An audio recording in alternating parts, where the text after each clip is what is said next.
Hello.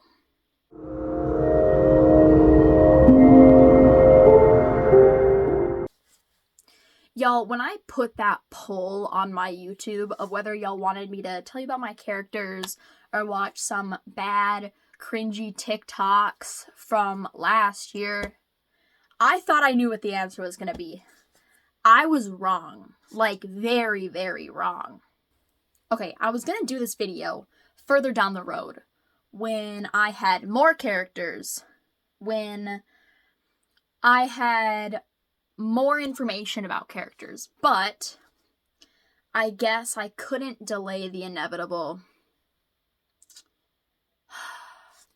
Today we're going to be talking about my characters. I don't know how long this video is going to be. I don't know if people are even going to stick around for the whole thing. But I feel like there's some people I want to talk about. Like clear up backstories and just stories and stuff. So, yeah. Okay, before I get started, I want to say this now. Some of the characters are from books that I wrote for my friend that aren't out. And they probably will never be out. Just because I made them for my friend for fun. To exercise the writing portion of my brain. So, now that that's out of the way, let's get started. Okay, the first few characters I want to talk about are from a book I wrote for my friend called The Gifted. And the main character of that book is Callie. And Callie can control and create fire, but she can't control it because why not, right?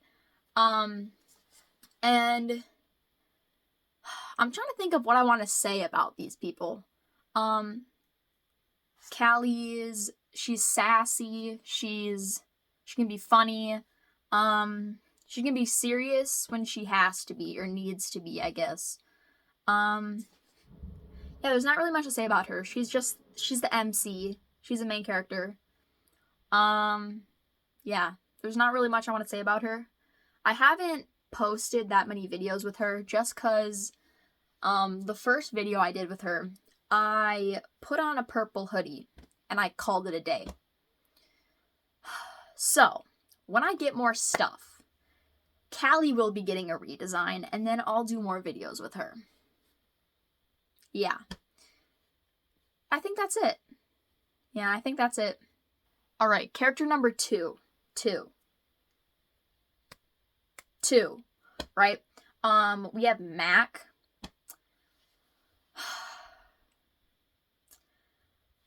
We're still in The Gifted, right? Mac is the main antagonist. He's Callie's dad, right? He's the bad guy, because I thought it would be good for the plot armor. I'm kidding, but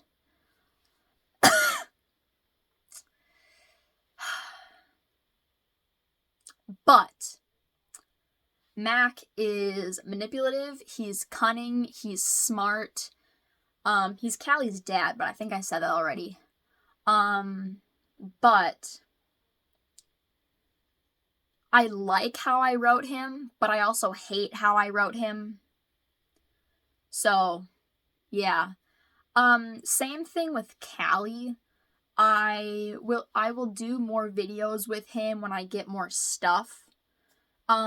Because I threw on a black shirt and I put my hair back and I called it a day.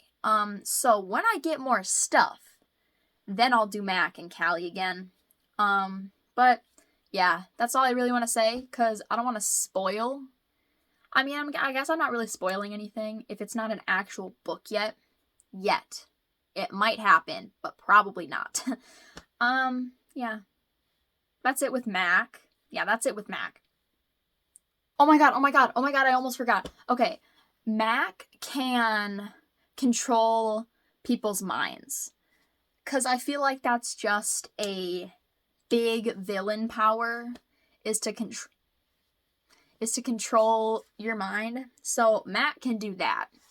And for some context, in this story, like in The Gifted, like the book I wrote for my friend, basically, for some context, elemental based powers like wind or like air, water, fire, ice, just like elemental based powers are more powerful than powers like teleporting and just like stuff like that.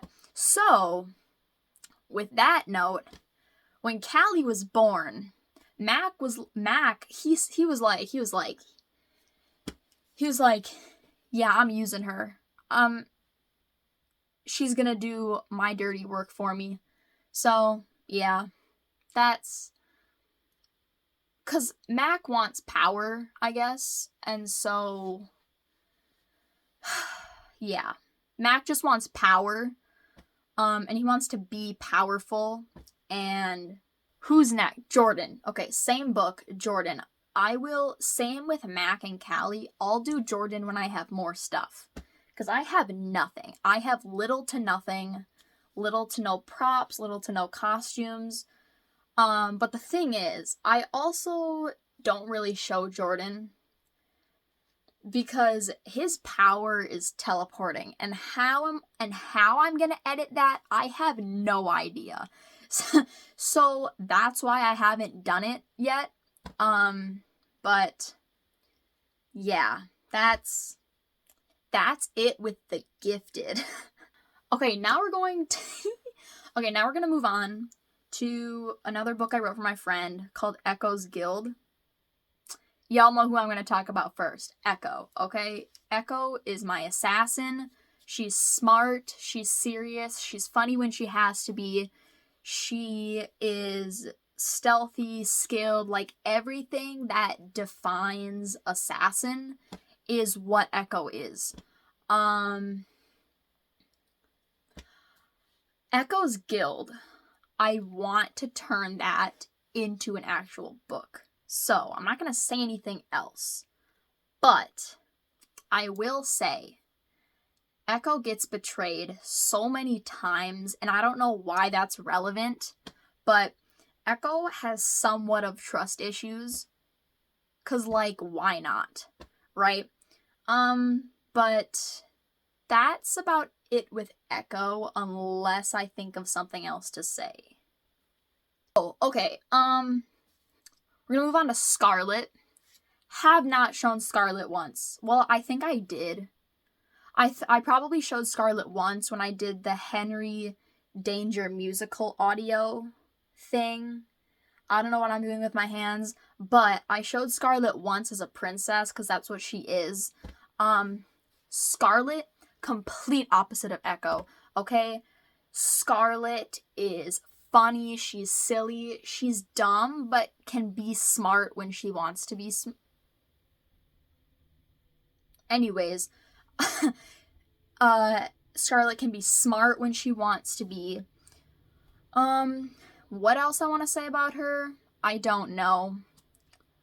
Echo and Scarlet are friends, I guess. And I say friends like that is because they were put together in a situation and now they're friends. So, yeah. I can't read it, it's so small. I can't read my... Okay, Agent Spade. I know that I've shown Spade with Echo, but what's funny, they have no correlation they have no correlation whatsoever. I kind of just put them there for, like, contrast, like being funny and serious, or just something like that. But Spade and Echo have no correlation, like no correlation whatsoever. They're not even in the same book. I take that back. Spade isn't in a book. She's just a character I thought of one day. What I also want to say that I don't think I've said this out loud or in a video or in a community post. Spade is immortal. Hence why she's an agent and does field stuff. But yeah, Spade is smart. She's good in her field, which is like field work, and she knows how to hack and stuff, like just all that stuff. But yeah, I've pictured Spade and Echo helping each other out. when they have no reason to be because they're not even correlated. Anyways, that's it with Spade, I think. I'd say we're about halfway done. Okay, we're gonna talk about Captain Kaya, or whatever. We're gonna talk about Captain Kaya.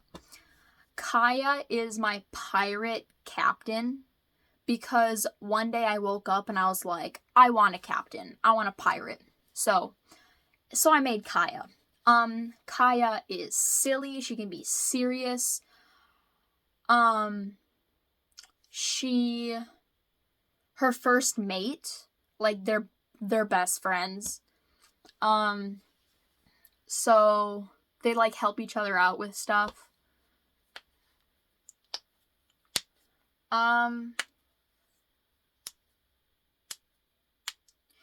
That's really it. There's nothing else really to say about Kaya other than she's silly, she's serious when she has to be. And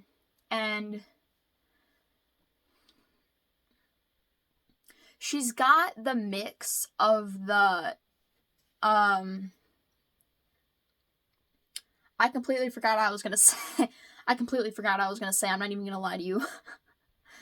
Yeah, that's pretty much it with Kaya.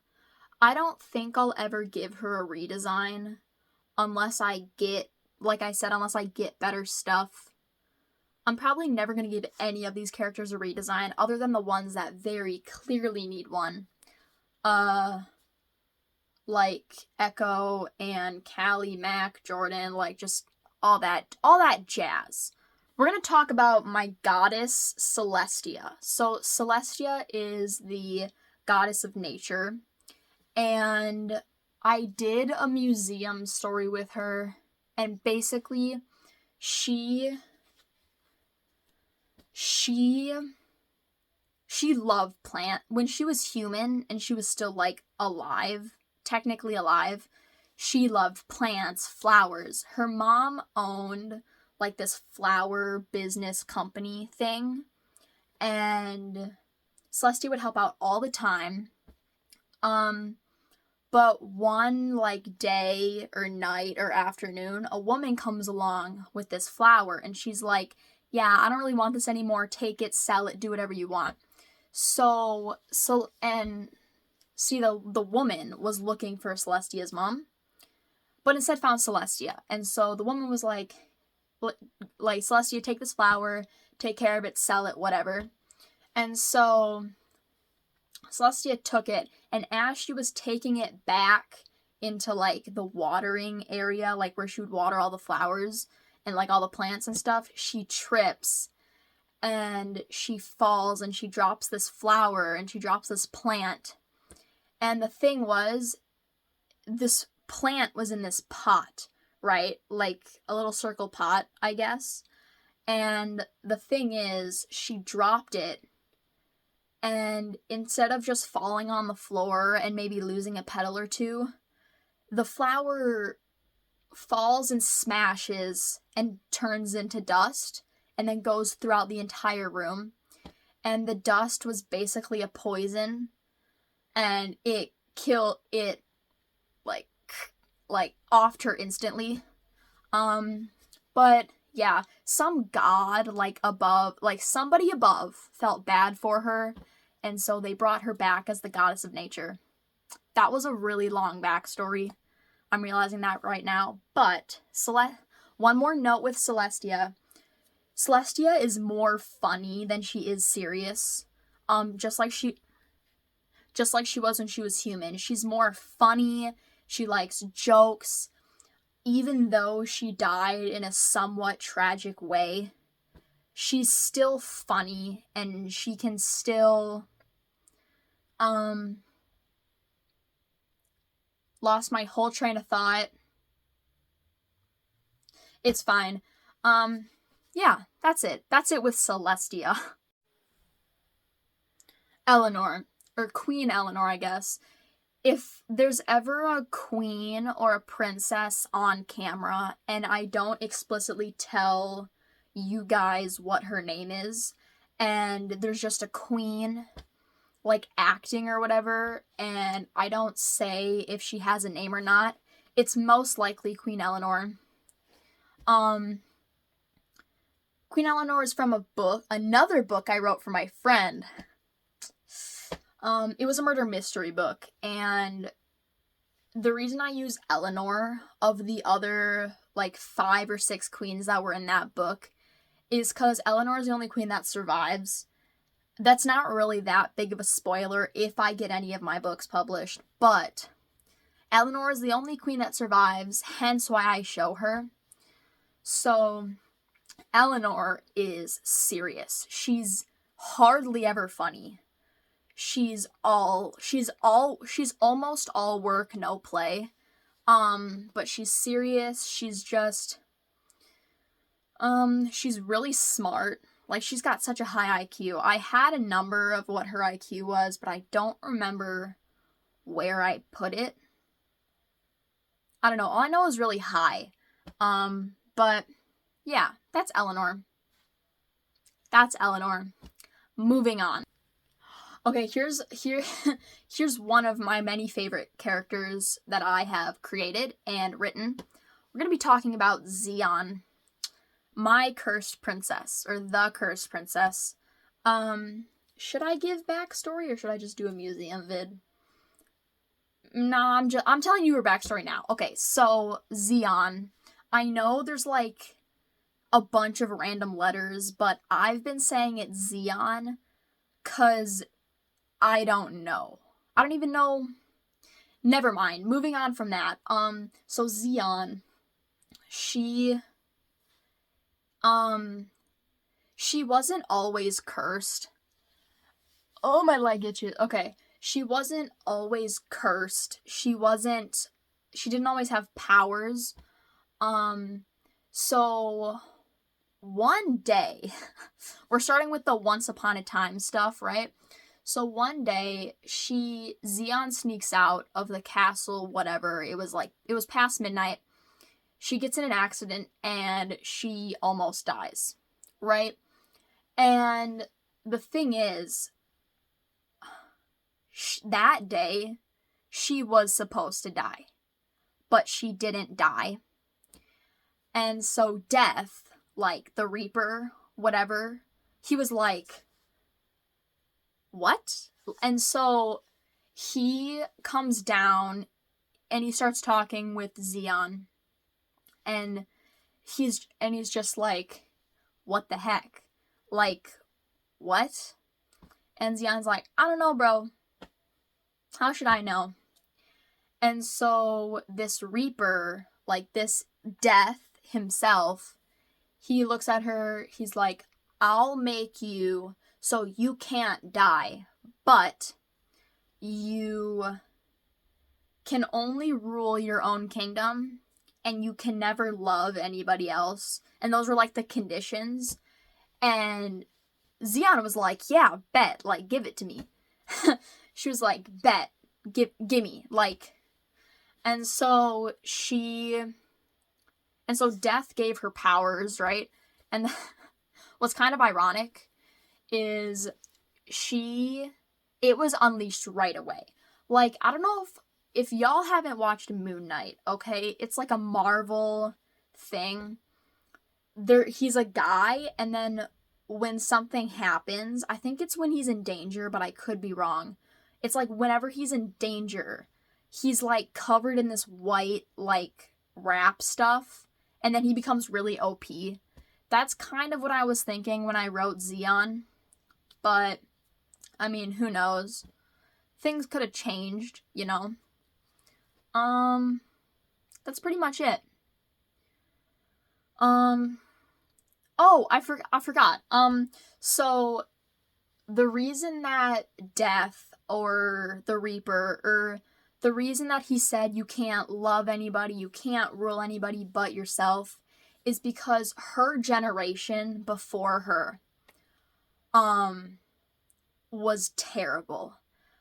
Right? Xian's generation before her was terrible. Her mom's grandma, like, her grandma, like, their mom before that, or, like, all that stuff, they were terrible. They married for power. They just did all that stuff. And when the Reaper was putting like this curse on Zeon, Reaper basically said, you can't love anybody and neither can the rest of your family forever and ever and ever. So yeah, that's why I do the videos with her that I do. So yeah, that's it with Zeon. This is gonna be really quick. We're gonna talk about Triste. Triste is Zeon's mom. So I guess she's the cursed queen, I guess. She was cursed when Zeon was given her curse, and she was sleeping when it happened, and so she woke up and she was cursed and she had no idea. Same conditions, she can't love anybody, and see the thing is, their crown, like their kingdom, no king on the throne. No king whatsoever. And so that's kind of why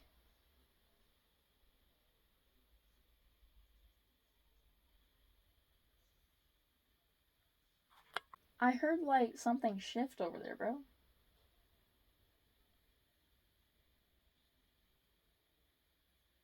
Now that that's over, Triste is just Zeon's mom. There's really nothing much to say about her. So I'm just gonna end it there. Yeah. Esmeralda. We're gonna be talking about Esmeralda. She is my enchantress. Esmeralda or Ella, I guess. She's my enchantress, and she was accused of, long time ago, she was accused of witchcraft, and instead of burning her at the stake like people normally would do in the 1800s, they exiled her.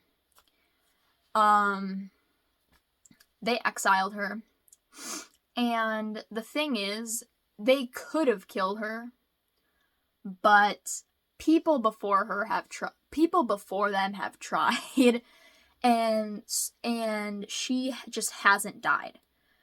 And so they exiled her. And the thing with Esmeralda is that she's not like a normal like witch or enchantress. If you give her conditions and you say, do this, I'll do this, or something like, if we do this, you have to do this. She was raised that she has to like obey whatever the conditions are.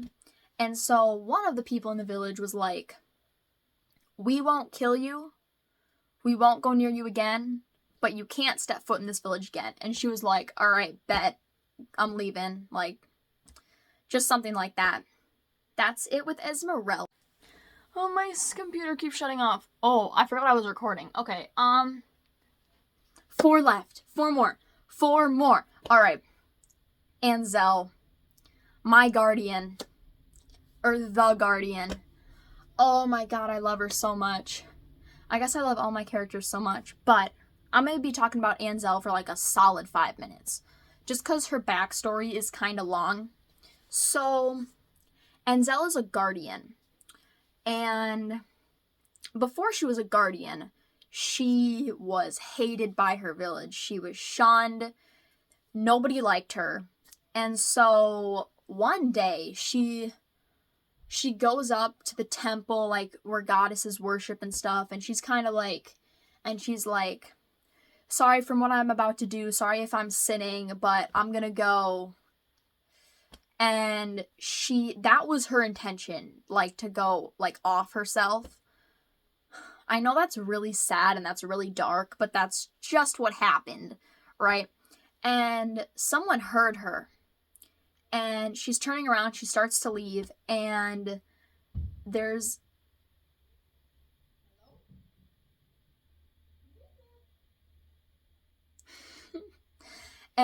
just this figure like staring at her, And they basically ask her, they're like, do you want to be more than human? Like, do you want to be more than hated? Right? And she's like, I mean, yeah, like, why do you think I'm, like, gonna go off myself, right? And the figure grants her power.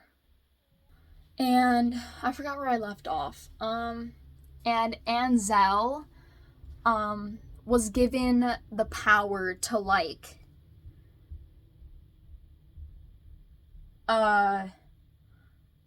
basically the figure, like, gave her power and basically said,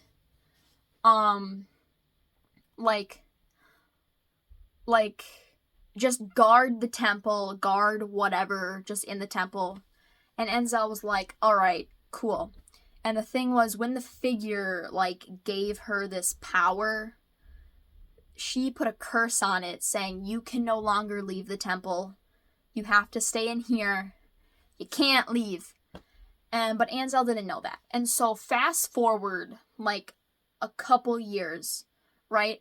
Anzel is guarding the temple, kicking out thieves, or, like, scaring off thieves, whatever. And stuff above, like, up, some magical stuff above was happening. And the god or the goddess that, I really love gods and goddesses, if that wasn't clear already. Some god, or, no, not some god. The god or the goddess that gave her power was dying. And before she died, like, there was some kind of war going on up there. And before this goddess died, she gave Anzel her necklace, and she said, protect this at all costs. This is the thing that, like, holds your life force, like, life force or whatever. And if it gets in the wrong hands, you will die. And so Anzel was like, yeah, cool. I mean, like, yeah, I got you. And then the goddess died. And basically, Anzel is just protecting the necklace because it holds lots of power. And if it gets in the wrong hands, everybody's cooked. That's it with Anzel. And I think I have 3 more, but it's going to be fast. My 3 but 4 more are my Sith, Jedi, hero, and villain. My Sith's name is Victoria, the hero is Colette, and the villain is Ellie. But the thing is, I don't have a name for my Jedi, mainly because I only have 2 Star Wars videos. And so there's not really any point of giving both of them names if they're both rarely shown. So, yeah. If you're wondering what the difference between the 4 of them is, the difference between the Sith and the villain has wings, and the Sith has a lightsaber. Saber, obviously. The difference between Colette and the hero, or no, Colette is the hero. The difference between the hero and the Jedi is basically just lightsaber, mainly because I don't have anything white. Like, if I had something white, that is what the Jedi would wear. But I don't have anything white. So, for now, the only difference is that one has a lightsaber, one doesn't. Did I get everybody? I got everybody. I think I had, like, 3, 6, 9, 12, 15, 16 characters. That's not that many, but it sure feels like a lot, doesn't it? But that's it. I hope you enjoyed. This is what you guys asked for. This is what you guys asked for. But yeah, that's it. That's pretty much it. If you enjoyed, like and sub because it helps me out. I don't think I've ever verbally said that out loud. That's weird to say out loud. Yeah. I'll post more fantasy stuff because I always do. And stick around because a new story awaits you all the time. And yeah, have a great morning, evening, or night. Have a blessed day.